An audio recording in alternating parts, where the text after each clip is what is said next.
এমনটা যদি হয়ে থাকে কখনো, তুমি দিনের পর দিন একের পর এক মানুষকে গায়েব করে চলেছ, তোমার ভয়ে আশেপাশে গ্রামের সকলে একেবারে সন্ত্রস্ত। কি জন্য, কিভাবে ও কেনই বা করছো সেসব তো দূরের কথা, তুমি যে এরকমটা করে চলেছ সেটা তুমিই জানো না। কি বা করছো তুমি ওই মানুষগুলোকে নিয়ে?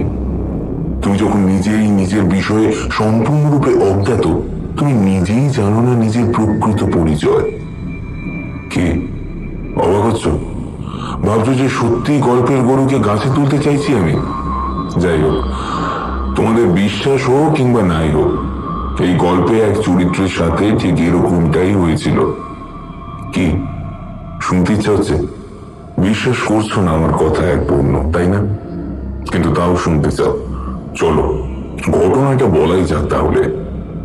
ব্যাপারটা খুব একটা পুরনো নয়, এই সমসাময়িক কালেরই ঘটনা। গল্পটা শুরু হয় অদ্রিত আর সমাপনকে ঘিরে। ওরা দুজনেই একটা লোকাল সংবাদপত্রের অফিসে কাজ করে। ওদের টিমের একমাত্র সদস্য ওরাই।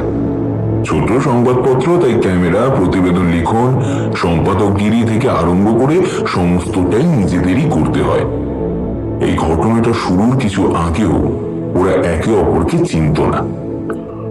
ঘটনা চক্রে ওরা একে অপরের অফিস কলিগ ও পরে বন্ধুতে পরিণত হয়। যাক, আর দেরি করে লাভ নেই। তোমাদের ধৈর্যের বাঁধনও আলগা হচ্ছে ধীরে ধীরে, বুঝতেই পারছি ভালো মতোই। চলো, গল্পটা তাহলে শুরু করা যাক। আমরা সেই দিনটা পিছিয়ে যাই যেখান থেকে সবটা শুরু হয়েছিল।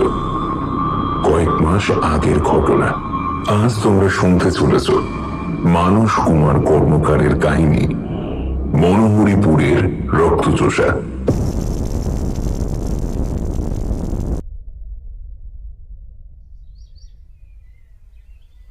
হয়ে গেল। ভাবছিলাম এই কদিন ছুটিতে জমিয়ে কাটানো যাবে, কিন্তু কোথায় কি।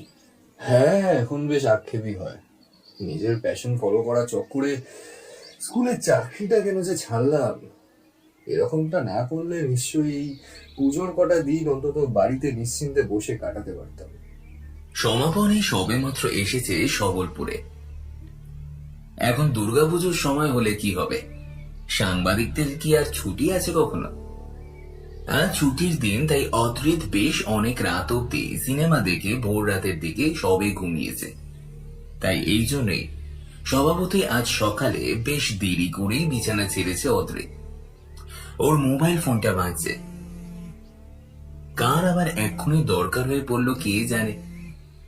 ঘুম জড়ানো চোখে উঠে গিয়ে কলটা রিসিভ করলো। হ্যালো, কে বলছেন? হ্যালো অদ্রিত, বলছি মনোহরিপুরে একটা পাকা খবরের সন্ধান পাওয়া যেতে পারে। খুব ট্রাস্টেড সূত্রে খবরটা পেলাম। এক কাজ করো, সুনির্মলকে নিয়ে চলে যাও। খবরটা কিন্তু আমাদের কাগজেই প্রথম ছাপা হওয়া চাই। কিন্তু সুনির্মল তো হেলথ লেগে আছে, ও যেতে পারবে তো বলে মনে হচ্ছে না। আচ্ছা, ও নিয়ে চিন্তা হবে না, আমি অন্য আরেকজনের ব্যবস্থা করে দিচ্ছি না হয়। আসল কথাটা হলো ওই খবরটা কিন্তু আমাদের প্রথম প্রকাশ করা চাই। এই সব ডিটেলস আমি তোমায় মেইল করে দিচ্ছি, কেমন? ফোনটা রেখে দিল মিহির সেনগুপ্ত। কিছু প্রকাশ না করেই বসের কথা শুনে বেজায় চটেছিল অদ্রিত। নতুন লোকের সাথে কাজ করতে হওয়ার কথাটা মোটেই যেন পছন্দ হয়নি প্রথমটায়। আচ্ছা, এই মনোহরিপুরের আসল ঘটনাটা কি? আমরা গিয়ে কভারই বা কি করব? সেসব আমারও জানা নেই। বস বলে কথা, আমরা ওনার আন্ডারে কাজ করি মাত্র। মহাশয় যখন ইচ্ছা হবে জানাবেন। অফিস থেকে যাতায়াতের সমস্তটাই আয়োজন করে দেওয়া হয়েছে। নির্ধারিত সময়ে ঠিক 8 ঘন্টা পর এই সবে মাত্র গাড়ি এসে পৌঁছালো। অথির সমাপন তৈরিই ছিল। সময় নষ্ট না করে ওরা চড়ে বসলো গাড়িতে। গাড়ি চলতে শুরু করলো। আজ বেরোনোর জন্য মানা করেছিলাম সাফ, কিন্তু বড়বাবু কি সোমবার মানুষ? সে কি কাকা, তোমারও অবস্থা যে আমাদের মতনই দেখছি। কি আর করবে বলো, আমাদের ভাগ্যটাই নেহাত খারাপ। হ্যাঁ, তা নাহলে কি আর এই বাঙালির সবচেয়ে বড় উৎসব দুর্গাপুজোর সময় আর কাজ করতে হয়? ভাগ্য তো খারাপই, কিন্তু তা শুধুমাত্র পুজোর সময় কাজ করতে হচ্ছে বলে বলছি, ভেবো না ভুল করেও। তাহলে আর কি কারণ? হ্যাঁ, যা ভেবেছি তাই। কাকা নিশ্চয়ই কোনো ট্যুরের প্ল্যান ছিল অবশ্যই। কি এবারে শ্বশুর বাড়ি যাওয়ার প্ল্যানটা ফসকে গেল নাকি কাকা? বিয়ে যদিও হয়নি, আর আমরা এমন জায়গায় যাচ্ছি তাতে আর বিয়ে করার সুযোগ পাবো বলে তো মনেও হচ্ছে না। কেন বলো তো? বলো কি, তোমরা যাচ্ছ খবরটা কভার করতে, আর তোমরাই জানো না ব্যাপারটা? অজিত হয়তো বলতেই চাচ্ছিল যে ওরা সত্যিই জানে না ব্যাপারটা, কিন্তু তার আগেই ড্রাইভার ভদ্রলোক গাড়িটা হ্যাচকা ব্রেক দিয়ে থামিয়ে দিলেন। কি হলো, গাড়ি থামালে যে? এই দেখো, আরে আরেকজনকে নেবার আছে যে, বোঝো ব্যাপার। তোমরা তো বেশ লোকে, কি জন্য যাচ্ছ, কোথায় যাচ্ছ, কার সাথে যাচ্ছ, সেসব কিছুই যে জানা নেই দেখছি। আর কথা বাড়ালো না ওরা। অদ্রিত আর সমাপনের মুখ দেখে বোঝাই যাচ্ছে ওরা ড্রাইভার ভদ্রলোকের উপর বেশ বিরক্ত। কেন যেন ঠেস মেরে মেরে কথা বলে। মিনিট 10 হয়ে যাবে দাঁড়িয়ে, অন্তত 5-6 প্রস্থ হর্ন বাজানো সমাপ্ত হয়েছে, কিন্তু এখনো পর্যন্ত কারোর কোনো দেখা সাক্ষাৎ নেই। এভাবে আরো মিনিট খানেক অপেক্ষার পর একটা অল্প বয়স্ক মহিলা বেরিয়ে এলো বাড়ি থেকে। এগিয়ে এসে হাসি মুখে বলল, কিছু মনে করবেন না, একটু দেরি হয়ে গেল। একেবারে শেষ মুহূর্তে জানানো হলো ব্যাপারটা। কে যে খবরটা কভার করার কথাটা বসের কানে তুলেছিল কে জানে। আমি শতভাগ নিশ্চিত যে ওই ব্যক্তি নিশ্চিত খুব অসম্ভব পাঁচি মানুষই হয়ে থাকবে। না কি দরকার বাবু লোকের চরকায় তেল দেওয়ার? আসলে ওই পাজি ব্যক্তি আমি খবরটা দিয়েছিলাম মিহিরদাকে। এ বাবা, এই দেখুন, মানে আমার কথার অর্থটা আসলে ঠিক এরকম ছিল না কিন্তু। না না, বুঝতে পারছি ছুটির সময় কাজ করতে হলে সে যে কেউই রেগে যাবে। বেশ কিছুক্ষণ কোনো কথাবার্তা নেই। পরে নিস্তব্ধতা ভঙ্গ করলো ড্রাইভার ভদ্রলোক। কিছু মনে না করলে একটা কথা বলতাম ম্যাডাম। মনে করার কি আছে? আপনি যখন খবরটা কভারের জন্য বলেছিলেন, সবটা জানার পরেও কিভাবে যেতে রাজি হয়ে গেলেন? তুমি জানো তাহলে ব্যাপারটা, আর তোমার কথা বলার ধরন দেখে মনে হচ্ছে কাকা তুমি ব্যাপারটা বিশ্বাসও করো। কি তাই তো? বিশ্বাস করব না মানে? আমার নিজের লোক থাকে ও গ্রামে ম্যাডাম, রটনাটা আসলেই বাস্তব। এদিকে সমাপন ও অদ্রিত সম্পূর্ণ ক্লুহীন। কি হচ্ছে না হচ্ছে তার সম্বন্ধে কোনরূপ ধারণাই নেই ওদের। ওরা দুজনে মুখ চাওয়াচাওয়ি করতে লাগলো। আচ্ছা ব্যাপারটা কি বলো তো, মানে কি খবর কভার করতে যাচ্ছি আমরা? কারোর কিছু বলার আগেই অদ্রিতের ফোনটা বেজে উঠল। যে মেইলটা কয়েক ঘন্টা পূর্বে পাঠানোর কথা, ওটা এখন এসে পৌঁছেছে। এই বস মেল করেছে, সম্ভবত এই মনোহরিপুরের ব্যাপারটা ডিটেলসই পাঠিয়ে থাকবেন। দেখো কি বলেছে। মেইলটার সারসংক্ষেপ হলো কিছুটা এইরকম: মনোহরপুরের কোনো অজ্ঞাত সংস্থা বা অন্য কিছু দ্বারা একের পর এক মানুষ গায়েব হয়ে যাচ্ছে। এই কয়েক মাসে এই গায়েব হওয়ার সংখ্যাটা প্রায় 5,000-এর উপর। অদ্রিতদের গিয়ে ওই ব্যাপারটা কভার করতে হবে। গ্রামের মানুষরা কি মত পোষণ করে এই ঘটনাগুলোর উপর এই সমস্ততেই নজর দিতে হবে। সাংবাদিকদের কাজটা বেশ গোলমেলে। কথায় বলে না, কারোর পৌষ মাস আবার কারোর সর্বনাশ। এখানে অন্য লোকের সর্বনাশ হলে তবেই অদ্রিতদের অর্থাৎ সাংবাদিকদের পৌষ মাস উপস্থিত হয়। উনি আগে যেভাবে বলেছিলেন যে খবরটা প্রকাশ হলে বিশাল একবারে টিআরপি পাওয়া যাবে, কিন্তু কিছু মনে করবেন না, দুঃখের সাথেই বলতে হচ্ছে আপনারা দুজনেই এই বিষয়ে আনাড়ির পরিচয় দিয়েছে। এখন বর্তমানে কেউ আর ওই 2-5টা মৃত্যুকে পাত্তাও দেয় না। সামনেই নির্বাচন, মানুষ সব সাধারণ ঘটনা শোনা বা দেখার থেকে ওই কে কাকে মারলো কাটলো, ওই কোন দল কতটা ছাপ্পা মারলো, এসবই দেখতে পছন্দ করবে। হ্যাঁ, এই বিষয়ে আমিও একদম সহমত কিন্তু সমাপনের সাথে। না, ব্যাপারটা অতটা সহজ সরল না। হ্যাঁ, আসল ব্যাপারটা লোকে অবশ্যই খাবে না মানছি, তবে এর পিছনে যে হাস্যকর কনফিডেন্সি থিওরিটা বানিয়েছে ওটা নিশ্চয়ই মানুষ খাবে। ড্রাইভার কাকা তো মনে হয় জানে ব্যাপারটা। কি কাকা, খাবে না লোকে ব্যাপারটা? খাবে না আবার? তোমার কথাটা ঠিক বুঝলাম না, তবে যতটা মনে হলো তুমি ব্যাপারটাকে ওই গ্রামের মানুষদের কুসংস্কারেই বলতে চাইছো। আসলে কিন্তু ব্যাপারটা তেমনটা নয়। হ্যাঁ হ্যাঁ, জানি জানি। এই কিসের কথা হচ্ছে বলো তো? কি কুসংস্কার আর কি কনফিডেন্সি থিওরি, কিছুই তো বুঝছি না। ড্রাইভার কাকু, তুমি বলো না বরং ব্যাপারটা আসলে কি। বলার আর কি আছে বলো তো? জানোই তো সবটা। কয়েকজন হারিয়ে গেছে গ্রাম থেকে, এর বেশি আর কি। কাকার মনে হয় রাগ হয়েছে আমার কথায়, তাই না? আরে আসল কথাটা তো বলো কেউ। রক্তচোষা। মনোহরপুরের লোকদের ওটাই ধারণা। রক্তচোষা এক মানুষে এক এক করে লোক গায়েব করে যাচ্ছে। কি? এটা কিন্তু সত্যি হাস্যকর। এই গল্প তো শুনেছি, রক্তচোষারা শুধু রক্ত খেয়ে রক্ত শূন্য দেহ ফেলে রেখে চলে যায়, গায়েব তো করতো না। একদম। ওই কি একটা গল্পে ঠিক এরকমটা পড়েছিলাম, ওই আরে কি নাম যেন, হ্যাঁ ওই কাল রাত্রি নাম ছিল বোধহয়, ওই মনোজ সেনের লেখা। গল্পে এক ওই মানুষ রূপী পিশাচে রক্ত খেয়ে বেড়াচ্ছিল। এই বলছিলাম, মনোহরপুরের নিশির ডাক শোনা যাচ্ছে না তো আবার? গাড়ি চলছে, সকলেই বেশ চুপচাপ। এদিকে ড্রাইভার ভদ্রলোককে দেখে সহজেই বোঝা যাচ্ছে যে উনি বেশ চিন্তামগ্ন। এখনই দুপুর 1টা বাজতে চলল। মনোহরপুরে এখনো 4-5 ঘন্টার পথ। আজ আবার ওই ওনার শিকারের সময়। আজ যে অমাবস্যা। এখনো পর্যন্ত প্রত্যেক অমাবস্যাতেই লোক গায়েব হতে দেখা গেছে, তাই ভয় তো একটু করারই কথা। আচ্ছা, মনোহরপুরে আমাদের থাকার কি বন্দোবস্ত করা হয়েছে? গ্রামের দিকে হোটেলও তো। না না, উনি চিন্তা করতে হবে না। মিহির কাকা বাড়িতে বলে রেখেছে আমাদের বাড়িতেই থাকার ব্যবস্থা করা হয়েছে। মিহির কাকা? আচ্ছা উস্মিতা, তুমি কি স্যারের নিজের? ভাইজি। নিজের বাড়িতেই থাকার বন্দোবস্ত করেছেন। যতটা খারাপ ভেবেছিলাম অতটা খারাপ মানুষ নয় দেখছি বস।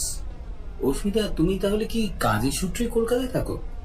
বাড়ি কি মনোহরপুরে? না, কাজ নয়, আমার এখন কলেজ চলছে।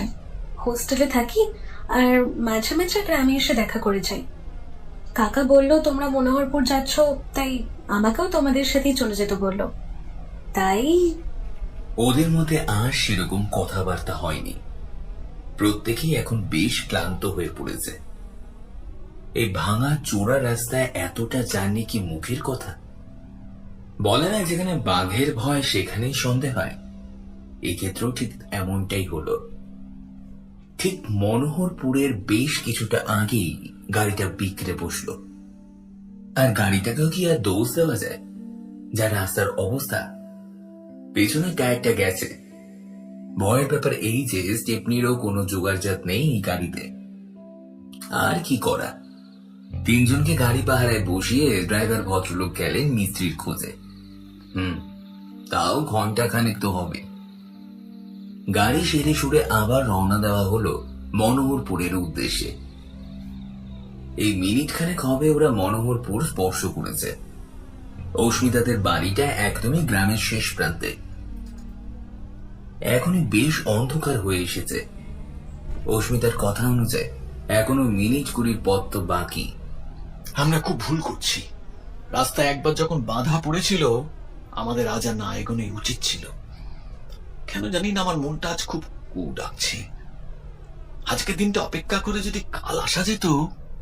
মানছি কাকা, তুমি ওই রক্তচোষার ব্যাপারটা অস্বীকার করতে পারছো না কোনো কারণে, কিন্তু আজ হোক বা কাল এতে বিপদ কিভাবে কম বা বেশি হতে পারে বলে ভাবছো?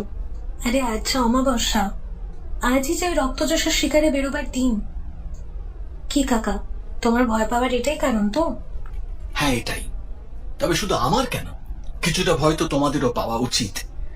তোমরা ওই রক্তচোষা বা যাই হোক ওটাই বিশ্বাস করো বা নাই করো, এটা সত্যি যে এখনো পর্যন্ত যেসব মানুষ গায়েব হয়েছে তারা ওই অমাবস্যাতেই হয়েছে।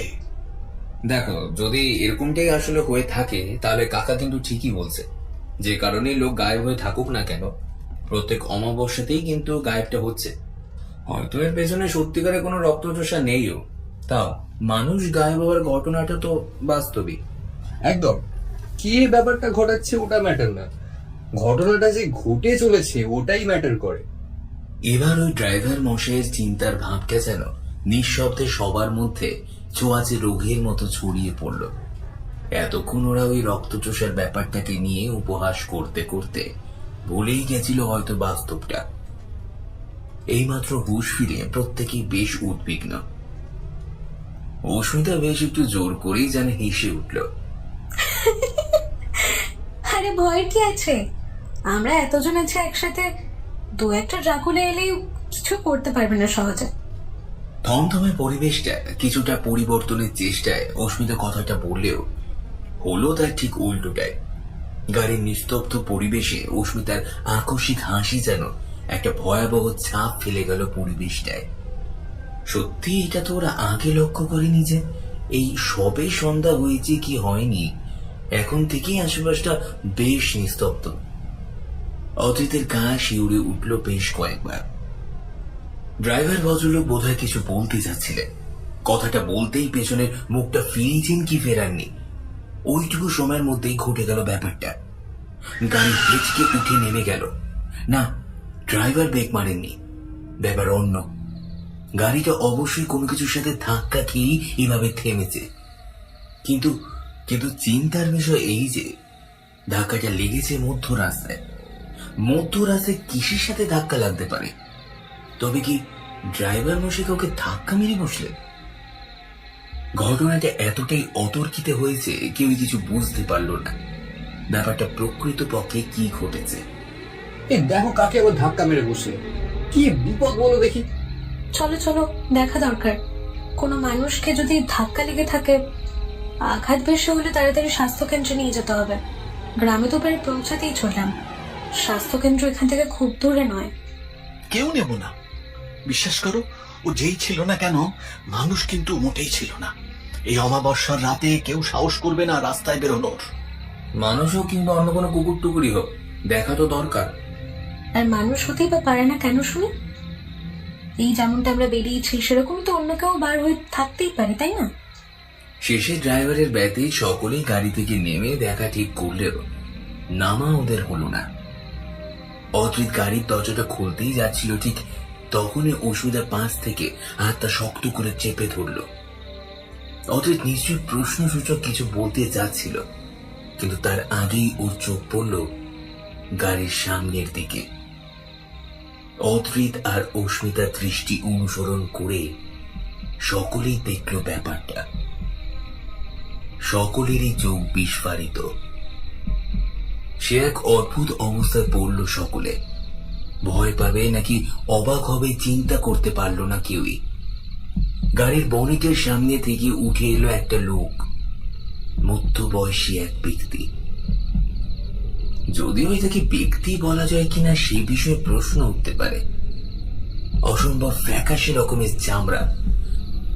কোনো মানুষের গায়েও যদি চুন জল দিয়ে রং করা যায়, তাও এতটা সাদাটে রং আসবে না বোধ হয়।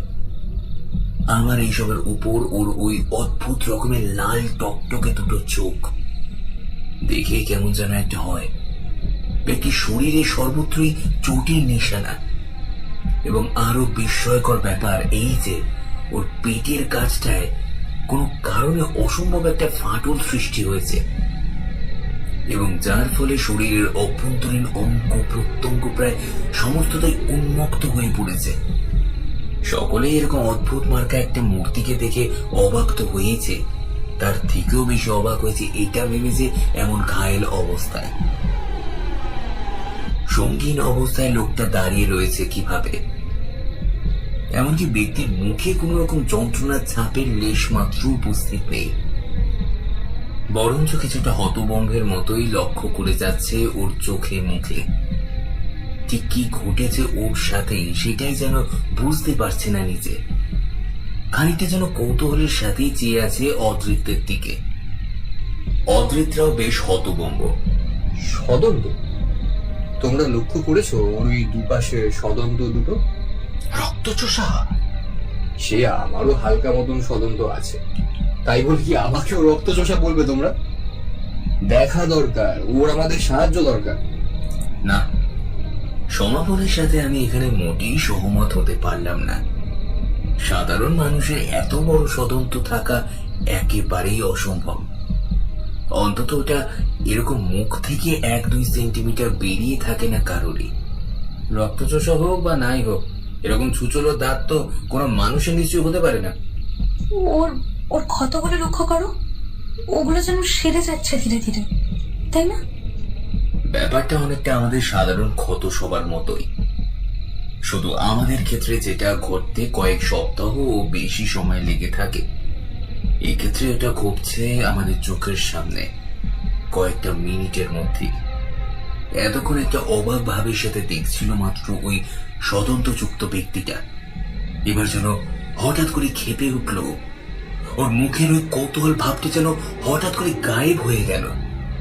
ওর মুখের সবকটি দাঁতই এখন ওর দুপাশে স্বতন্ত্র দুটির মতোই ছুচলো হয়ে উঠেছে, অত্যন্ত ক্রূর চাহনিতে। অসম্ভব আক্রোশে ওই স্বতন্ত্রযুক্ত ব্যক্তি তেড়ে এলো আমাদের গাড়ির দিকে, কিন্তু গাড়ি অবধি পৌঁছানোর আগেই গাড়িটা এগিয়ে গিয়ে এক ধাক্কায় ওই অদ্ভুত ব্যক্তিটিকে একপাশে ছিটকে ফেলে সন্ধ্যার আলোর আধারে ভেদ করে এগিয়ে গেল বহু দূরে। আর রাস্তার একপাশে রক্তাক্ত হয়ে পড়ে রইল ওই স্বতন্ত্রযুক্ত ব্যক্তি। এখন আবারও ওর মুখে নেমে এসেছে সেই পূর্বের কৌতূহলটা, আবারও ধীরে ধীরে ভরে আসছে ওর ক্ষতগুলো, আর ওর সাথে সাথেই ওর ওই আক্রোশী ভাবটাও ফিরে আসছে। শুধু তাই নয়, চেহারাটাও কেমন বদলে আসছিল বলে মনে হলো না? ধীরে ধীরে। কি ছিল ওটা? আবার কি ছিল? ওই রক্তচোষাই, যার কথা তোমাদের বিশ্বাসই হতে চাইছিল না আগে। ওটা রক্তচোষা ছিল না। ড্রাইভার ভদ্রলোককে এটা বোঝানোর জন্য আর কারোর কাছেই কোন রকম যুক্তি অবশিষ্ট ছিল না। আজ ওরা যা দেখেছে, যে অসম্ভব ঘটনার সাক্ষী থাকলো ওরা আজ, তারপর কি আর অস্বীকার করা যায় ব্যাপারটাকে? বলা কি যায় এই রক্তচোষা শুধুমাত্র গ্রামবাসীদের কুসংস্কারে সৃষ্ট এক গুজব মাত্র? বলা কি যায় এটা একটা কাল্পনিক চরিত্র মাত্র? বলা যায় কি এই কিছুক্ষণ হবে অদ্রিত্রা অস্মিতাদের বাড়ি পৌঁছেছে। বাড়ির লোকেরা যে যথেষ্ট চিন্তাতেই ছিল এতক্ষণ তা সহজেই বোঝা যায়। সকলের মুখে চিন্তার ছাপ অবশিষ্ট। অসম্ভব একটা সতর্কতার ভাবও লক্ষ্য করা গেল বাড়িতে। সদর দরজার কড়া নাড়ার পর বেশ কিছুক্ষণ সময়ের অপেক্ষার পর এসে দরজা খোলা হলো। পরে কারণ হিসেবে বলা হয়েছিল যে সাবধানতার জন্য এতটা করতে হয়েছিল। আগে ছাদ থেকে কে ডাকছে দেখে তারপর খোলা হয়েছিল দরজা। শুধু এই গ্রামেরই নয়, আশেপাশের কয়েকটা গ্রামেও এই একই অবস্থা। সন্ধ্যার পর আধার নামার পর কেউ বাড়ির বাইরে বেরোনো তো দূরের কথা, নিজের বাড়ির দরজাও কেউ খোলে না কারোর জন্য। ওসব ওসব কথা পরে হবে। অনেকটা দূর থেকে এসেছো তোমরা, হাত মুখ ধুয়ে বিশ্রাম নাও। তোমরা যে সুস্থ অবস্থায় বাড়ি পৌঁছেছো এটাই অনেক। কথা আর এগোলো না বেশি দূর। সবাই বেশ ক্লান্ত ছিল। অতটা রাস্তা আসার পর ক্লান্তি, তার সাথে মাঝ রাস্তায় ওই অদ্ভুতরে ঘটনা। এত সব ঘটার পর কিছুটা বিশ্রাম নেওয়া তো দরকার হয়েই পড়ে। পরদিন সকাল। এখনো সকলে বিছানা ছাড়েনি। কাল রাতে যে সমস্ত ঘটনা ঘটলো পরপর, বহু রাতের পরেই ঘুমিয়েছিল সকলে। কি না না, আমি ঘটনা বলতে কিন্তু কাল সন্ধ্যার রাস্তার ব্যাপারটার কথা বলছি না। কাল যেটা ঘটেছে সেটা এই গ্রামের সকলের জন্য নিয়ত ঘটে থাকা সাধারণ ঘটনার মতো হয়ে থাকলেও অদ্রিতের জন্য এটা অবশ্যই নতুন ছিল। কাল কেউ না না কেউ নয়, ওই কাল সন্ধ্যায় দেখা দেওয়া স্বতন্ত্রযুক্ত ব্যক্তি সামনে পায়চারি করে চলেছে সারাটা রাত। সামনে আঁচড় কেটে গেছে সারাটা রাত, সাথে অমানবিক গর্জন। সময়ের সাথে কিছুটা গা সয়া হয়ে গিয়েছিল ব্যাপারটা সকলের, যখন অস্মিতার বাড়ির লোকেদের থেকে নির্ভয় দেওয়া হয়েছিল যে বাড়ির ভেতরে থাকলে সেরকম কোনো ভয় নেই। তারপর ভোর রাতের দিকে গিয়ে কিছুটা নিশ্চিন্তে ঘুমাতে পেরেছিল সকলে। অধৃতি সবেমাত্র বিছানা ছেড়েছে। ও অবাক হয়ে যাচ্ছে এই দেখেছে যে গ্রামটা কাল সম্পূর্ণরূপে জনশূন্য ও নিস্তব্ধ ছিল, আজ দিনের বেলায় ওটাই একরকম অন্য রূপ ধারণ করেছে। দেখে কে বলবে কাল রাতে দেখা এই গ্রাম আর আজকের এই গ্রাম, এই কোলাহলে ভরা গ্রাম আসলে একটাই। ভাবতেও খারাপ লাগছে যে এইরকম একটা প্রাণবন্ত গ্রামেও এইভাবে অদ্ভুত এক মৃত্যুর ছায়া নেমে আসতে পারে? এতক্ষণ সমাপনা ছাদে এসে উপস্থিত হয়েছে। অদ্রিত কিছুটা রহস্য করেই বলল, কালকের ব্যাপারটা আসলে বাস্তব ছিল কি? তোমার কি রক্তচোষা টাইপের কিছুর কথা মনে পড়ছে? খুব মনে পড়ছে। ইনফ্যাক্ট সমাপনের পকেট থেকে ওর মোবাইলটা বের করে আনলো। এই দেখো। ছবি? এটা কখন তুললে? ওরকম একটা সিচুয়েশনের মধ্যে তোমার এটা মনে ছিল? একটা কথা আছে, ঠিক মতন মনে পড়ছে না কথাটা, তবে এরকম কিছু একটা ছিল যে ঢাকি স্বর্গে গেলেও ঢাক বাজিয়ে যাবে। ভিডিও আছে দেখছি এতে। আসলে ফটোগুলো ভিডিও থেকেই নেওয়া হয়েছে। কিসের ভিডিও? এই তোমরা লক্ষ্য করেছো কি ব্যাপারটা? কি ব্যাপার বলো তো? এই যে একটু পিছু ভিডিওটা। হ্যাঁ হ্যাঁ, এখানটা লক্ষ্য করো ভালো করে। হ্যাঁ, এইসব তো আমরা আগেই দেখেছি সবটাই সচক্ষে। আর কি লক্ষ্য করার আছে এতে? ওর ক্ষতগুলোকে লক্ষ্য করো, ওগুলো। হ্যাঁ, ক্ষতগুলো সেরে যাচ্ছে খুব তাড়াতাড়ি। এ আর নতুন কি? মানে মানছি এটা অবিশ্বাস্য একটা ঘটনা, কিন্তু এটা তো আগে দেখেছি সমস্তটাই। না না, ওটার কথা বলছি না, দেখো ভালো করে। এই যে প্রথমে ওর চেহারায় কোনরূপ ক্রোধের বা আক্রমণাত্মক ভাবে লেশ মাত্র ছিল না, যতক্ষণ না ওর এই ক্ষতগুলো না ভরে আসে। দেখতে পাচ্ছ?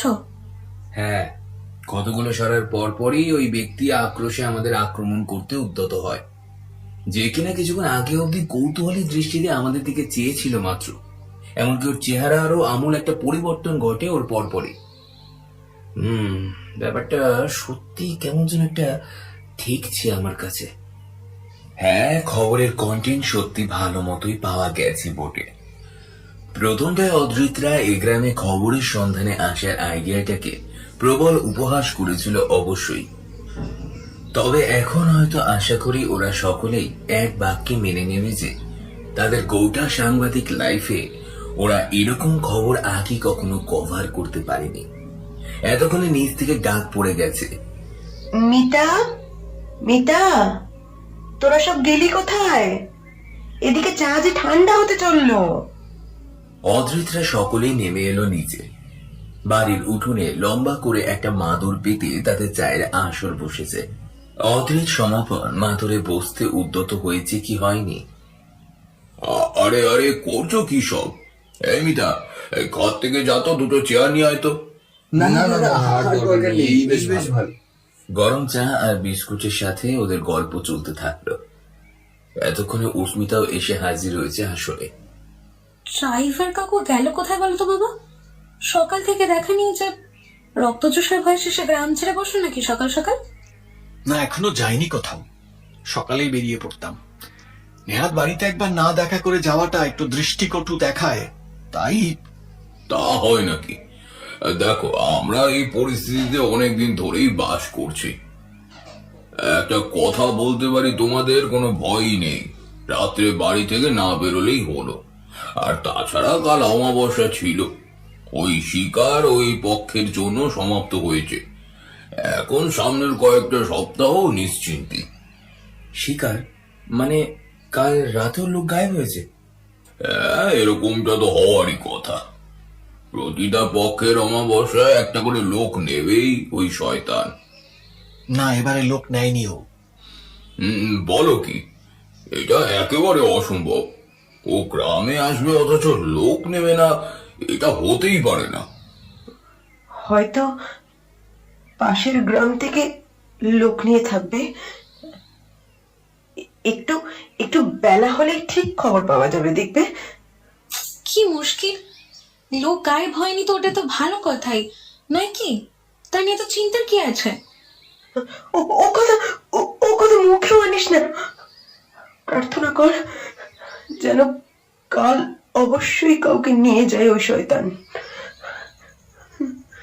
অদ্রিতরা প্রথমে বেশ হতভম্ব। কি হলো ব্যাপারটা? লোক গায়েব হওয়ার মধ্যে খুশির কি থাকতে পারে? আর কারোর মৃত্যুর প্রার্থনাই বা করবে কেন ওরা? কেন বলুন তো? লোক গায়েব হলে আপনাদের কি লাভ? না, লাভ তো কিছুই নেই এতে, তবে এরকমটা না হলে দুর্ভোগ যে আমাদেরই। কেমন দুর্ভোগ? ঘটনাটা বেশ কিছু আগের। তখন একেবারে হয়েছিল কি, মিতা, তোর নিশ্চয়ই মনে আছে সিধু কাকাকে? হ্যাঁ, ওই সিধু সান্যাল দুর্ভোগ বশত ওই শয়তানের নজরে পড়ে গিয়েছিল। বর্ষার সময় প্রচন্ড ঝড় বৃষ্টির একটা সন্ধ্যা ছিল তখন। সিধু মোটর সাইকেলে অফিস করে বাড়ি ফিরছিল। মাঝ রাস্তায় ঠিক গ্রামে ঢোকার কিছু আগেই এক ভয়ানক মানুষের সম্মুখীন হয় তোর সিধু কাকা। ছুচলো দাঁত, এলো চুল আর চোখে অসম্ভব আক্রোশ ভরা এক লোক তেড়ে আসে ওর দিকে।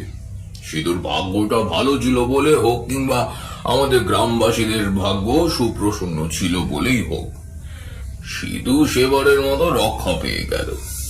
ওই অদ্ভুত মানুষটা যখন প্রায় মাত্র হাতখানেকের নাগালে চলে এসেছে এদিকে, তখনও সিধু হতবুদ্ধি হয়ে দাঁড়িয়ে। কিন্তু ওই শয়তানটা সিধুকে স্পর্শ করবার আগেই আকাশ চমকে ওঠে প্রবল ভাবে। শয়তানটা বিদ্যুৎ পৃষ্ঠ হয়ে ঘায়েল হয়ে পড়ে। পরে সিধু চমক ভাগলো ও দ্রুত গাড়ি স্টার্ট করে বাড়ি ফিরে আসে। পরে গ্রামে ফিরে এসে এসব গল্প বলতে থাকে আমাদের কাছে। সিধু বা আমরা তখন উপলব্ধি করিনি যে ওই মানুষরূপী শয়তানটাই গ্রামের লোকেদের গায়েব করে চলেছে। পরে বুঝেছিলাম সবই। ওই শয়তান যাকে একবার দেখে নেয় ও তাকে নিয়েই ছাড়ে। 3 দিনের মাথায় গ্রাম ভর্তি লোকের মাঝ থেকে সিধুকেও তুলে নিয়ে গিয়েছিল, এবং মাঝের ওই 2 দিন 20 লক্ষে জখম আর 5-6 জন লোককে মেরেছিল ওই শয়তান। ওই শয়তান যেই বা যাই হয়ে থাকুক না কেন, ওর শিকার ব্যাহত হলে ও অসম্ভব রেগে যায়। তখন আর বাড়ির দেওয়াল কিংবা কোনো কিছুই আর ওকে আটকাতে পারে না। যতক্ষণ না ওর শিকার ও সম্পন্ন করতে না পারে, একের পর এক হত্যা করতেই থাকে। শুনলেই তো সবটা তোমরা। এবার বলো, ওই শিকার করতে না পারাটা ভয়ের ব্যাপার নাকি? অধৃত্যের সকলেরই মুখ শুকিয়ে কালো হয়ে গেল। মনে পড়ে গেল ওদের কাল সন্ধ্যের ঘটনা। তবে কি ওই শয়তান কাল তাদের খোঁজে এসেছিল গ্রামে? এ কি বিপদে পড়ল তারা? কি বুঝলে তোমরা? আমরা কি জন্য সকাল সকাল গিয়ে গ্রাম ছেড়ে চলে যাওয়ার প্রস্তুতি নিচ্ছি? আমার কথা শোনো তো বলি। তোমরা 3 জনও চলে এসো আমার সাথে কলকাতায় আজই। এই গ্রামে থাকা তোমাদের জন্য মোটেই নিরাপদ নয়। আর তাছাড়া তোমরা এখানে থাকলেও গ্রামের লোকেদেরও তোমাদের জন্য দুর্ভোগ পোহাতে হবে সহসাই। না না, তোমাদের কোনো ভয় নেই। ওর শিকার তোমারই তো ভুল। ওদের কেনই বা বলতে গেলে এসব? তা কি করে জানবো? শহরের লোকেরা ভয় পাবে এসব শুনে। কালোটা আমাদের জন্য এবারের আশেপাশে ঘুরছিল। দেখো কথা, ও তোমাদের জন্য আসবে কেন? কাল অমাবস্যা ছিল। ও শিকার। বাবা, ও আমাদের দেখেছে। কি কি বলছিস মা? মারে, ওসব কথা বলতে নেই। এসব নিয়ে কোনো মজা করতে নেই। প্রথমটা অস্মিতাদের কথাটাকে মজা ভাবে উড়িয়ে দেওয়ার চেষ্টা করলেও পরে পুরোটা শোনার পর অস্মিতার বাবা ও মা দুজনে একেবারে কাঠ হয়ে গেল। ওরা এরকমটা শোনার আশা মোটেই করেননি। কি করে ওরা অস্মিতাদের সান্ত্বনা দেবে যখন নিজেরাই এই পরিস্থিতির হাল করতে অক্ষম, এই পরিস্থিতি থেকে বেরোনোর কোনো পথ খুঁজতে অক্ষম? কি সান্ত্বনা দেবে ওরা অন্যকে? জমজমা চায়ের আড্ডাটা মুহূর্তে মাটি হয়ে গেল একেবারে। বেশ খানিকটা সময় পার হয়েছে, এখনো কেউ কোনো কথা পর্যন্ত বলেনি। সকলেই একেবারে নিশ্চুপ। তাহলে কি ঠিক করলে সব? না, ঠিক আবার কি করার? তো তুমি যেখানেই যাও না কেন, ও একবার যখন তোমায় দেখে ফেলেছে, তোমায় খুঁজে ঠিক বার করবেই। তাই বলে তো আর হাতে হাত দিয়ে বসে থাকতে পারি না। আমি এখনই বেরিয়ে পড়বো। তোমরা যদি কেউ যেতে চাও আমার সাথে তবে আসতে পারো। এখন দুপুর করাতে চলল। ড্রাইভার ভদ্রলোক বহু আগেই কলকাতার উদ্দেশ্যে রওনা দিয়েছে একাই। এদিকে অদ্রিতরা গ্রাম ছেড়ে যাবে না স্থির করলেও বেশ চিন্তিত সকলে। তারা কি ভুল করলো গ্রামে থাকার সিদ্ধান্তটা নিয়ে? অস্মিতার বাড়ি থেকে সাবধান করে দেওয়া হয়েছে এই ব্যাপারে। যে কেউ যেন খুনাক্ষুরো জানতে না পারে কাল সন্ধ্যের ব্যাপারটার সম্বন্ধে। যখন সবাই সমস্তটা জানবে, তারপর কি প্রতিক্রিয়া হবে গ্রামবাসীদের তা বলা মুশকিল। গ্রামে যারা একটু অবস্থা সম্পূর্ণ ব্যক্তি, তারা বহু পূর্বেই প্রাণের ভয়ে গ্রাম ছেড়েছে, আর যারা একটু অবশিষ্ট পড়ে আছে তারা নেহাত ছা পোষা গৃহস্থ। সহায় সম্বল বলতে ওই ঘর বাড়িটুকুই আছে। কি করবে তারা অন্যত্র গিয়ে? রাস্তায় উঠবে নাকি শেষে? তার চেয়ে বরং এই ভালো, মরতে তো একদিন না একদিন হবেই। রাস্তাঘাটে কুকুর বিড়ালের মতো মরার চেয়ে এই পৈতৃক ভিটেতেই মরা ঢের ভালো।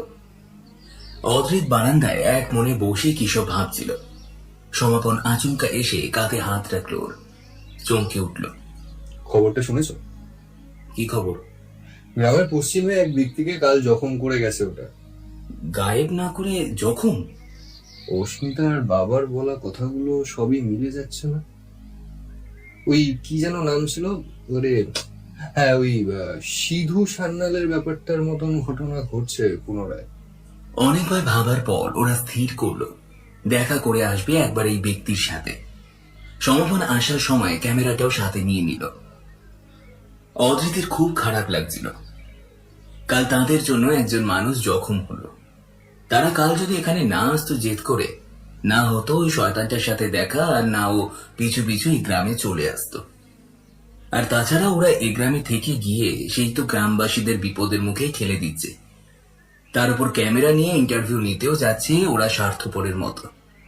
সত্যি। রাস্তার একটা চায়ের দোকানে দাঁড়ালো ওরা। অদ্রিতের মাথাটা বেশ ধরেছে। চাটা খেলে যদি কিছুটা রেহাত পাওয়া যায় তাই জন্য। গ্রামের চায়ের দোকান। পুরো দমে কালকে ঘটনার ব্যাপারে গল্প গুজব চলছে। এ এক থিওরি দিচ্ছে তো আরেকজন অন্য একটা থিওরি। বেশি পাকামো করলে যা হয়। খুব সাহস ছিল সোরার। নাও দেখো এবার, সাহসী ছেলে বলে সে কি গর্ব বাবা। বেরিয়ে গেল তো এবার সব গর্ব। কি অবস্থা করেছে দেখেছো ঠোঁটাটার? আরে ওসব সমবেদনা টেদনা নিজের কাছেই রাখো তো মশাই। অতই সাহসী যখন, নিজে যেতে দিলি না কেন নিজেকে? নিজে তো একদিন না একদিন মরবেই পিশাচটার হাতে, সাথে আমাদেরও মারবে। আমার মতে কি বলে জানো তো, ওই সোরাকে ওই শয়তানটার হাতে তুলে দেওয়াই হোক। ওর জন্য তাহলে আর 5টা লোকজনকে অন্তত মরতে হবে না তাহলে। হ্যাঁ, তা খারাপ বলনি খুড়ো। কি দরকার বাবু নিজের থেকে যেচে গিয়ে ওই শয়তানটার কাছে দেখা দেওয়ার? না, ব্যাপার বেশ খারাপই। ঔষধের বাড়ি থেকে এই জন্যই বোধহয় ঘটনাটাকে কারোর কাছে প্রকাশ করতে বারণ করেছিল। গ্রামের হাওয়া বেশ বিষাক্ত। নিজের প্রাণ বাঁচাতে অন্যকে মৃত্যুর দিকে ঠেলে দেওয়ারও কথা এরা চিন্তা করতে পারে। আর এদেরও কিভাবে দোষ দেওয়া যায়? স্পষ্টতই বোঝা যাচ্ছে এদের খুব ভয়ের মধ্যে বাস করতে হচ্ছে। ওরা এখন বেশ ভীত সন্ত্রস্ত। সকল মানুষ এমনিতেই স্বার্থপর, তা সর্বদা প্রকাশ পায় না মাত্র। আজ এই গ্রামের মানুষেরা যেরকম কঠিন অবস্থার সামনে পড়েছে, এরকম অবস্থাতে পড়লে কেবলমাত্র মানুষের স্বার্থপরতাই বাইরে বেরিয়ে আসে। চা খেয়ে দাম মিটিয়ে দ্রুত প্রস্থান করলো ওরা ওখান থেকে। জল যে বেশ বহুদূরই গড়িয়েছে দেখছি। হ্যাঁ, তার বলতে ওরা যদি জানতো যে আমরাই আছি এসবের পেছনে, তাহলে আর আস্ত রাখতো না নিশ্চয়। নিজের গ্রামের ছেলেটার বিষয়ে যখন এরকম কথাবার্তা বলতে পারলো, আমরা বাইরের লোক, আমাদের উপর যে করুণা করতো ওরা, তা ভাবা একরকম অন্যায়। এক্ষেত্রে শুধু মুখে বলেছে মাত্র, আমাদের বেলা হয়তো কাজে করে দেখাতেও পিছুপা হতো না। কিছুক্ষণ হলো অদ্রিতরা নীল বারুইয়ের বাড়িতে উপস্থিত হয়েছে। নীল বারুই হলো ওই ব্যক্তি যে কিনা কাল জখম হয়েছে। বয়স ওই অদ্রিতদের মতনই হবে। ছেলেটা সাহসী কিনা বলতে পারা যাবে না, তবে বেশ শক্তপোক্ত অবশ্যই। গলা থেকে ঘাড়ের ডান পাশ অব্দি কে যেন আঁচড়ে টেনে তুলে নিয়েছে অনেকটা ছাল চামড়া। তাছাড়া শরীরে সর্বত্র আঘাতের চিহ্ন। পরিচয় পর্ব আগেই সারা হয়েছে। অদ্রিত প্রশ্ন করল, আচ্ছা কাল আসলে ঠিক কি ঘটেছিল বলো তো তোমার সাথে? না, ঠিক বলতে পারবো না। তুমি কি করে আহত হলে? কে করলো এইসব কিছু বলতে পারবে না? না, এক বন্যও কিচ্ছু মনে নেই। তারপর কিছুক্ষণ থেমে পাশের বোতলটা থেকে কিছুটা জল খেলো। তারপর নীল পুনরায় বলতে শুরু করলো। আমি কোনোদিন বিশ্বাস করিনি ওই রক্তচোষা ব্যাপারটা। গ্রামের প্রায় সকলেই দেখেছে বলে দাবি করলেও আমি কোনোদিন দেখিনি ওটাকে। ভাবতাম সব কুসংস্কার, হয়তো সবটাই গিয়ে লোকেদের কুসংস্কারের ফলে সৃষ্টি একটা হাস্যকর মিথ মাত্র। লোক গায়েব হওয়ার পেছনে হয়তো কোনো মানুষেরই হাত আছে, হিউম্যান ট্রাফিকিং বা ওই টাইপের কিছু ব্যাপার থেকে থাকবে হয়তো। এখন কি মনে হয়, মানে ওই রক্তচোষার ব্যাপারটা সত্যি বলে মনে হয়? বলতে পারবো না কিছু, হয়তোবা হতেও পারে। পুনরায় হেঁটে বাড়ি ফিরল দুজনে। কিছুক্ষণ হলো সন্ধে নেমেছে। যত আলো কমে আসছে বাড়ির সবাই ততই বেশি ভীত সন্ত্রস্ত হয়ে আসছে। অদ্রি শেষমেশ ওর ল্যাপটপটা খুলে বসলো। কাজের মধ্যে থাকলে উল্টোপাল্টা চিন্তা ভাবনাগুলো থেকে একটু মুক্তি পাওয়া যায়। না, আজ বোধহয় ওই রক্তচোষাটা আর জ্বালাতন করবে না। অন্ধকার নেমেছে তো বেশ অনেকক্ষণই হলো।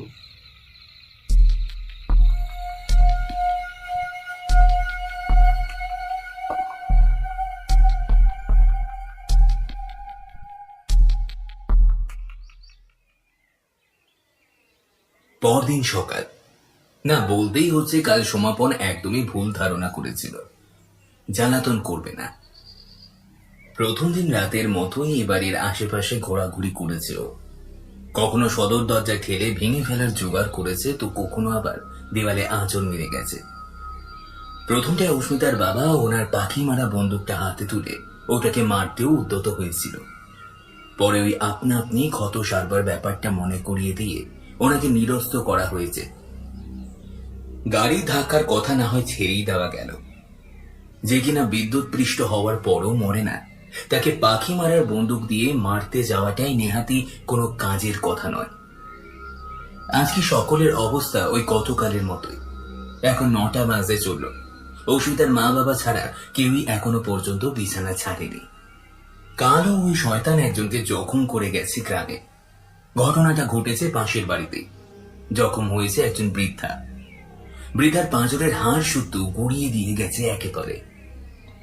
কথাটা শুনতে খারাপ লাগলেও এটাই বাস্তব। বৃদ্ধার একেবারেই যায় অবস্থা। আরো অবাক করা ঘটনা নীল বাড়ুই, অর্থাৎ আগের দিন যে জখম হয়েছিল সেও আবার নতুন করে জখম হয়ে বসেছে। সকাল 10টা। অস্মিতা, অদ্রিত আর সমাপন চা খেয়ে ব্যালকনিতে বসে গল্প গুজবে ব্যস্ত। আজ থেকে 2-3 দিন আগে এরা কেউই একে অপরকে চিনতই না। আজ ওদের দেখে কেউ কি বলবে এই কথা? আজকে খবরটা শুনলে? কি খবর বলো তো? পাশের বাড়ির একজন বৃদ্ধাকে কাল আক্রমণ করেছিল। বলো কি? বেঁচে আছেন তো উনি এখন? হ্যাঁ, আছেন বেঁচে। এখনো পর্যন্ত তো বেঁচেই আছেন, তবে অবস্থা খুব একটা ভালো না। আচ্ছা, এটা না হয় বোঝা গেল, কিন্তু প্রথম দিনের ছেলেটার কি নাম? হ্যাঁ, নীলের আবারও জখম হবার ব্যাপারটা কি বলো তো? ওরকমটা তো হবার কথা নয়। হ্যাঁ, ওটা আমাদের সন্ধানে এসে আমাদের না পেয়ে পাশের বাড়ির বৃদ্ধাটাকে জখম করলো, তা না হয় বোঝা গেল, কিন্তু বারবার ওই নীল বাড়ুইকে জখম করার মানে কি? না, বেশ কথা বললে তো অদ্রিত। তোমরা তো ওই জলজ্যান্ত রক্তচোষাটার কাজের লজিক খুঁজতে বসলে। যদি ভুলে যাও, মনে করিয়ে দিই, ওটা কোনো মানুষ নয় যে নিয়ম মেনে চলবে। হয়তো কোনো কারণে হয়েছে রাগ ওই নীলের ওপর, তাই যাবার সময় নীলকেও দুঘা দিয়ে গেছে। হ্যাঁ, এও সম্ভব। তবে যাই হোক, আমার কথাটা কেন কেউ শুনছে না বুঝি না। ওই অদ্ভুতরে বস্তুটাকে এখনো রক্তচোষা বলা হচ্ছে কেন?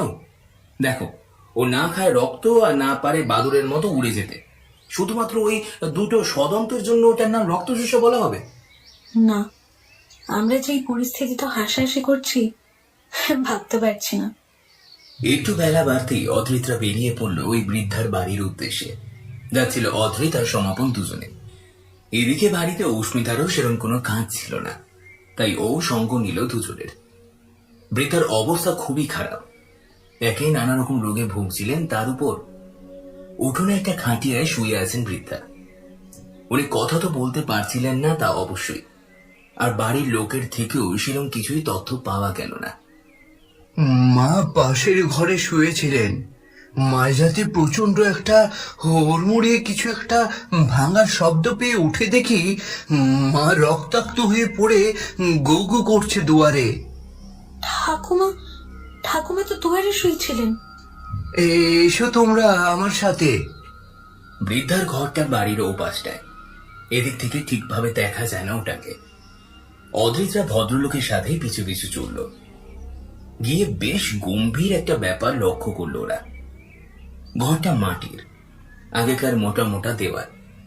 ঘরটার একদিকের দেওয়ালে বেশ কিছুটা অংশ ভাঙা। ওই বস্তুটা কাল ওই মোটা দেওয়াল ভেঙেই বৃদ্ধাকে জখম করেছে। আরো কিছুক্ষণ বসে কথাবার্তার পর ওরা উঠে পড়ল। আচ্ছা, নীলবাড়ুয়ের বাড়িটা থেকে ঘুরে এলে হতো না? দুজনেই রাজি হয়ে গেল এক কথায়। সময় অফুরন্ত, কিন্তু করার মতো সেরকম কোনো কাজ নেই। বাড়ি বসে বোর হওয়ার থেকে একটু ঘুরে আসাই বরং ভালো। নীল বারুয়ের অবস্থা আজ বেশ কাহিল। দুটো হাতে ব্যান্ডেজ, বুকের কাছে বেশ কিছুটা অংশে একটা লম্বা ক্ষত। কোনো ধারালো কিছুতে কেটে গেলে যেমনটা দেখায় ওরকমটাই তার চোটের দাগ। তবে অবাক করা একটা ব্যাপার হলো এই যে, আচ্ছা নীল, তোমার গলার এই ক্ষত রাতারাতি গায়েব হলো কিভাবে? অদ্রিতার সমাপন তো বলেছিল নয়, আসলে ক্ষত ছিলই। এই হ্যাঁ, তাই তো, প্রথম তো খেয়াল করিনি ব্যাপারটা। আজকের এই ঘটনাটার সাথে প্রথম দিনের ওই মাঝ রাস্তার ঘটনাটার একটা অদ্ভুত মিল খুঁজে পেল ওরা। কিন্তু এই কিভাবে সম্ভব? আগের দিন ওরা সত্যি ঠিক দেখেছিল কি? নীল সত্যি আহত হয়েছিল কি প্রথম দিন? এই কিছুক্ষণ হলো বাড়ি ফিরেছে ওরা। এমনিতেই মাথাটা ওদের ঘেটেই ছিল। পরপর যা ঘটছে ওদের সাথে, তার উপর আজকের এই ঘটনাটা। খারাপ খবরের উপর খারাপ খবর। অদ্রিতের ড্রাইভার যে কিনা গতকাল শহরের উদ্দেশ্যে বেরিয়েছিল, কিন্তু কোনো অজ্ঞাত কারণে সে বাড়ি গিয়ে পৌঁছায়নি। কারণ কি হতে পারে? অদ্রিত লেখাটা নিয়ে বসেছে এই কিছুক্ষণ। সমাপনের কোনো পাত্তা নেই। সকালে বাড়ি ফিরে সেই যে বেরিয়েছে, এখন দুপুর গড়াতে চলল, তার আর ফেরার নামই নেই। এদিকে সন্ধ্যা যত নামছে, বাড়ির সকলের চিন্তাটাও তত বেড়ে চলেছে। আজই ওরা প্রত্যক্ষ হয়েছে ওই বস্তুটার অসম্ভব শক্তির বিষয়ে। যে ওরম একটা পুরো দেওয়াল ভেঙে কাউকে আক্রমণ করে ফেলতে পারে, তার কাছে এই বাড়ির দেওয়ালই বা কতটা শক্ত। সমাপনী সবেমাত্র বাড়ি ফিরেছে। তা যাওয়া হয়েছিল কোথায় শুনি? ওই কাজ যা, খবরাখবর সংগ্রহ। সমাপন, তোমার কথাটা কিছুটা ওই সত্যান্বেষী মার্কা হয়ে গেল না? হ্যাঁ, পরিস্থিতি যা, সত্যান্বেষী না হয় উপায় বা কি আছে? আচ্ছা, তুমি যদি সত্যান্বেষী ব্যোমকেশী হয়ে থাকো, তাহলে আমি না হয় অজিতের পাঠটাই করলাম। বলো, কি কি নতুন তথ্য জানলে সত্যান্বেষী মশাই? কি নতুন তথ্যের কথা হচ্ছে বলো তো? সমাপনকে জিজ্ঞেস কর, ওই জানে। কি ব্যাপার সমাপন? আজ ফিরে বেরিয়েছিলাম, অনেকগুলো নতুন ব্যাপার জানা গেল। ওই নীল বারুয়ের ব্যাপারে অনেকগুলো অবাক করা কথা জানা গেল।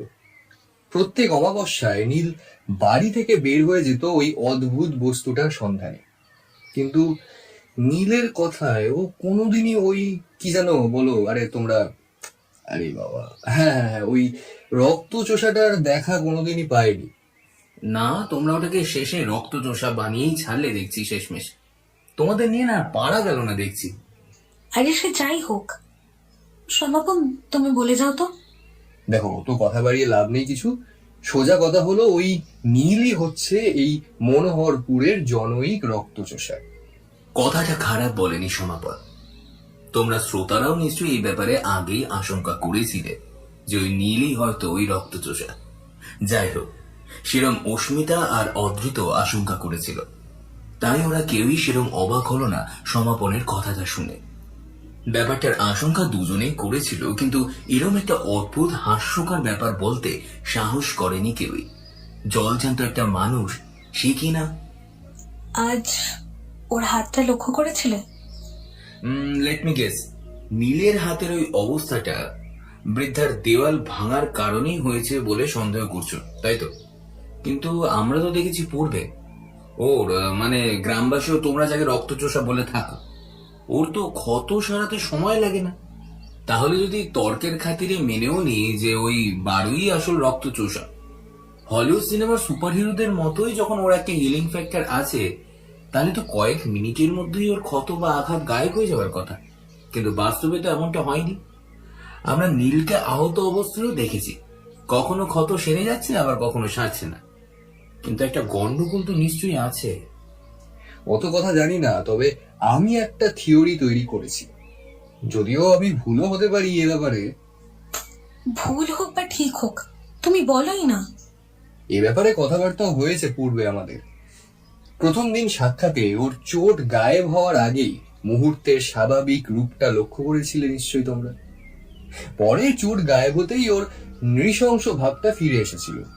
হ্যাঁ, সে তো দেখছি, কিন্তু তাতে কি? তাতে আর কিছুই নয়, তবে ব্যাপারটা এই যে আমার মতে প্রত্যেক অমাবস্যায় ওই নীলের উপর অসম্ভব কিছুর একটা ভর টাইপের কিছু একটা হয়, বুঝেছো? সেজন্যই ও প্রত্যেক অমাবস্যায় শিকারে বার হয়। আর শরীরে ওটার উপস্থিতিতে নীলের শরীরের কিছু পরিবর্তন ঘটে। এই যেমন ধরো, ওর চেহারার বদল হয়ে যায়, মুখে দুটো সদন্ত যোগ হয়, এবং সব থেকে বড় কথা, ওটার উপস্থিতিতে নীল প্রায় অমর হয়ে ওঠে। ক্ষত আঘাত সমস্তটাই দ্রুত সারতে থাকে। না, তাও ব্যাপারটা পরিষ্কার হলো না। নীলের মধ্যে থাকা ওই জিনিসটার প্রত্যেক পক্ষে 15 দিন অন্তর অন্তর একজন করে মানুষ দরকার হয়ে পড়ে বাঁচার জন্য। তাই প্রত্যেক অমাবস্যায় নীল শিকারে বার হয়, আর এই অমাবস্যায় ওর শিকারে বিঘ্ন ঘটায় ও অভুক্ত থেকে যায়, এবং এই কারণেই হয়তো ওর শক্তি কিছুটা কমে আসে, এবং সেজন্যই হয়তো ও নীলকে সুস্থ করে তুলতে পারে না সঙ্গে সঙ্গেই। ওর ক্ষত সারতে বেশ কিছুটা সময় নিয়ে নেয়। তো আপাতত এটাই আমার থিওরি ছিল, একমাত্র থিওরি যেটা এই অদ্ভুতুরে সব ঘটনাগুলোকে জাস্টিফাই করতে পারে। আর ড্রাইভার কাকুর ব্যাপারটা? যতদূর সম্ভব কাকু আর বেঁচে নেই, ওই নীলের হাতেই মারা পড়েছে হয়তো। সেরকমটাই যদি হয়ে থাকে, তাহলে আজ রাতে আর ওই রক্তচোষা নিশ্চয়ই বিরক্ত করবে না। ও শিকার যখন সম্পূর্ণ হয়েই গেছে, ওকে তাহলে আর সামনের কটা সপ্তাহ দেখা যাবে না নিশ্চয়ই।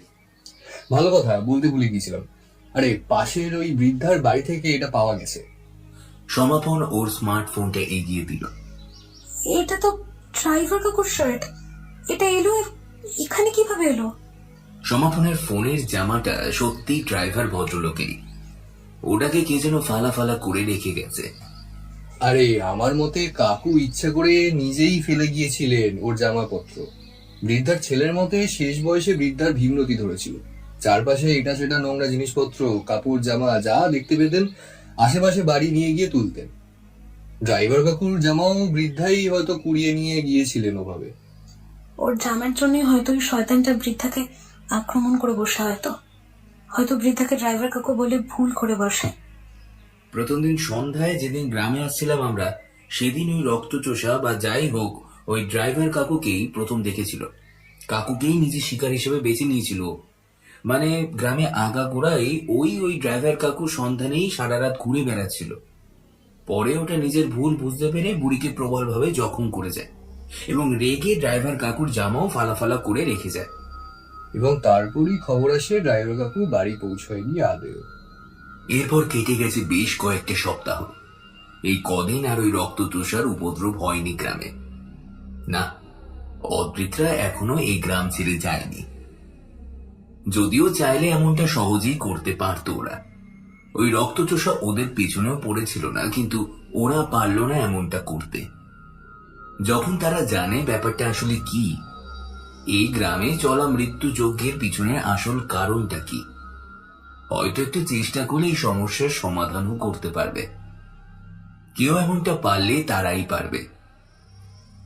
এ বিপদের মুখে সকলকে ফেলে পালাতে তারা পারবে না।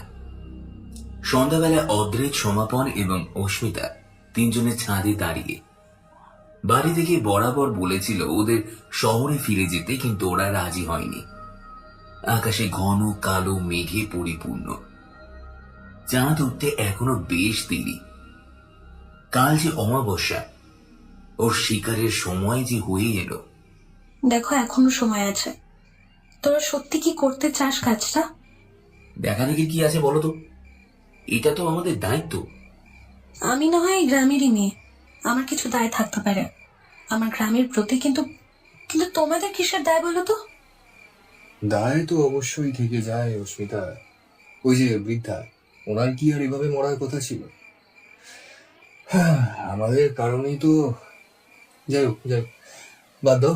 অন্তত একটা চেষ্টা তো আমাদের করে দেখতেই হবে। হ্যাঁ, আর আমি শতভাগ নিশ্চিত যে আমাদের চেষ্টা সফল হবে।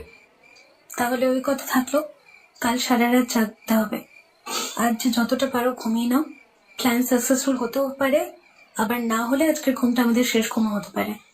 তাই শান্তিতে ঘুমিয়ে নাও আজকের রাতটা, বুঝলে? পরদিন বিকালের কিছু আগেই অদ্রিতরা অস্মিতাদের বাড়ি থেকে বিদায় নিয়ে বেরিয়ে পড়ল স্টেশনের উদ্দেশ্যে। ওরা প্রথমে ট্রেনে, তারপরে বাসে করে ফিরবে কলকাতা।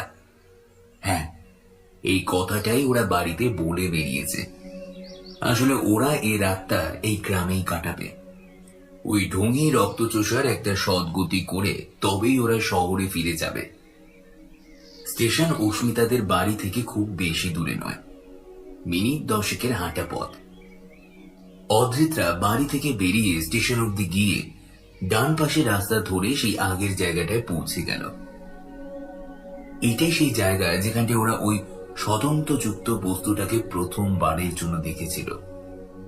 এখান অব্দি পৌঁছাতে ওদের বেশ কিছুক্ষণ সময় লেগে গেল।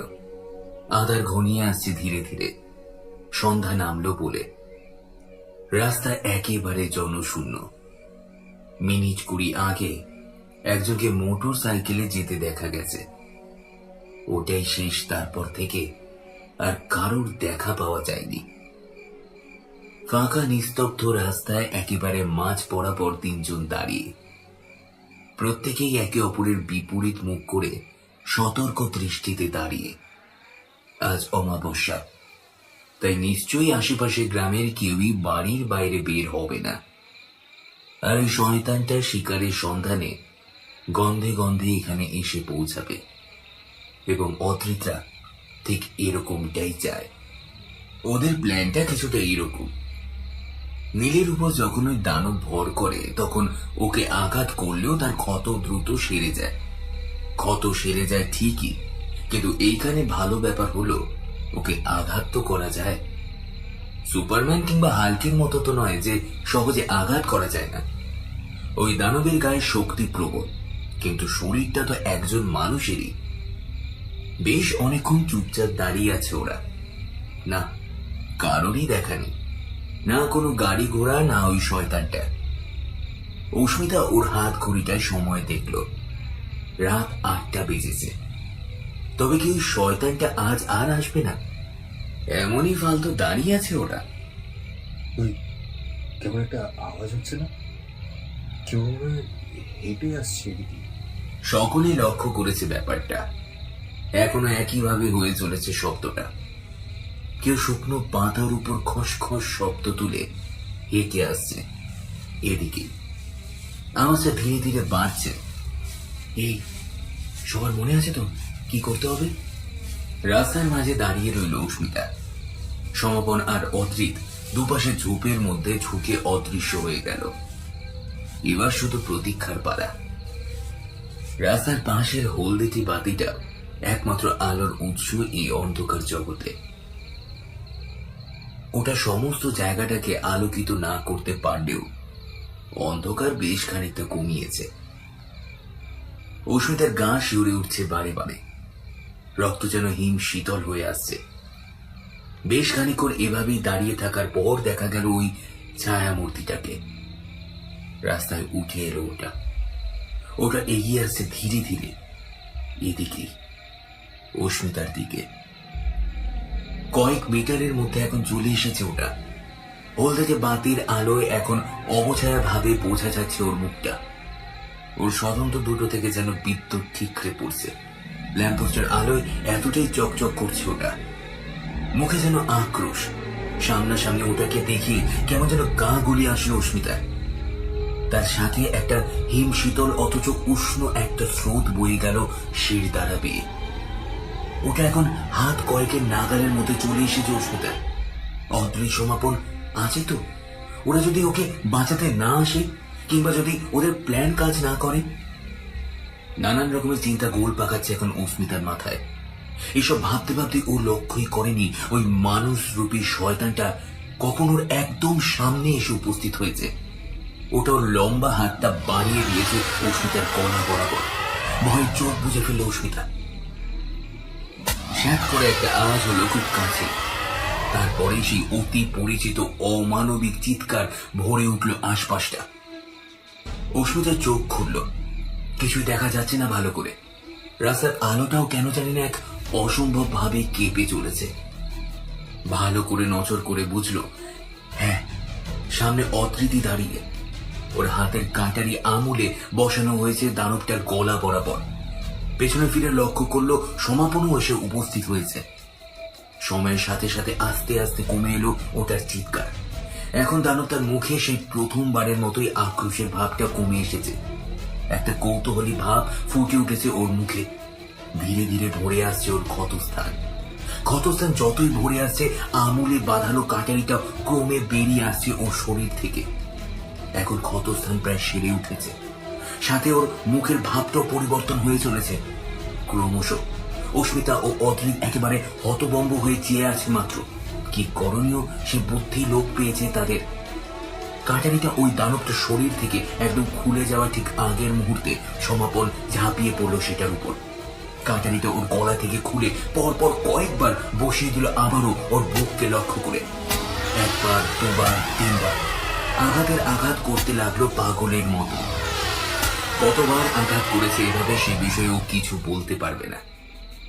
ওর হুঁশ ফিরল একটা মনুষ্য কণ্ঠের কোঙানিতে। রক্তাক্ত কাটারিটা ছুঁড়ে ফেলে দিল দূরে। পকেট থেকে টর্চটা বের করে ফেললো দানবটার শরীরের উপর। ধীরে ধীরে ওই দানব আকৃতির চেহারাটার পরিবর্তন ঘটছে। পেশিবহুল হাত পা দেখতে দেখতে ক্রমে সরু হয়ে আসছে। মুখটারও আমূল পরিবর্তন ঘটেছে। কিছুক্ষণ এইভাবে রূপ পরিবর্তনের পর এখন অতৃপ্তের সামনে পড়ে আছে একটা রক্তাক্ত শরীর, নীল। ওর বুকের ক্ষতগুলো থেকে অঝরে রক্ত বেরিয়ে আসছে। না, ওর ঘাগুলো আর শুকিয়ে আসছে না। মানুষটা পড়ে কাতরাচ্ছে রাস্তায়, রক্তাক্ত অবস্থায়।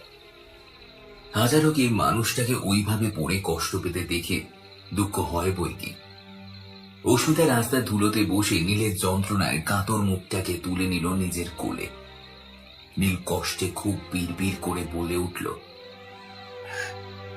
আমি সেই রক্তচোষা, তাই না? কিছুই বলতে পারল না অস্মিতা। শুধুমাত্র ফ্যাল ফ্যাল করে চেয়ে রইল নীলের দিকে।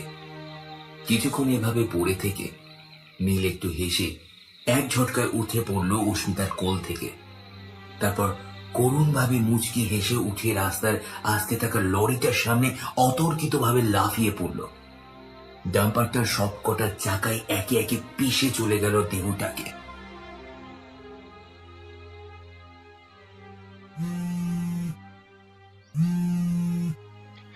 মিতা, মিতা কেমন আছিস মা? কাল যেতে কোনো অসুবিধা হয়নি তো? তোকে তোকে ফোনে না পেয়ে কি যে দুশ্চিন্তায় ছিলাম কি বলবো। জানিস জানিস আমাদের গ্রামের নীল বাড়ুই, ও তুই তুই চিনবি হয়তো। কাল কাল ও মারা গেছে। আরে ওই শয়তানি ওকে মেরে ফেলে রেখে গেছে রাস্তায়। কি কি নৃশংস সেই দৃশ্য। তার উপর দিয়ে লরি ফরি কিছু গেছে হয়তো ওই মৃতদেহের ওপর দিয়ে। মুখ দেখে তো চেনা যায়নি, জামা কাপড় দেখে ওর বাড়ির লোকে চিনতে পারে ওকে। মাকে আর কিছু সুযোগ না দিয়ে ফোনটা কেটে দিল অস্মিতা। আর মনে চেয়ে থাকে ফোনের হোম স্ক্রিনটার দিকে।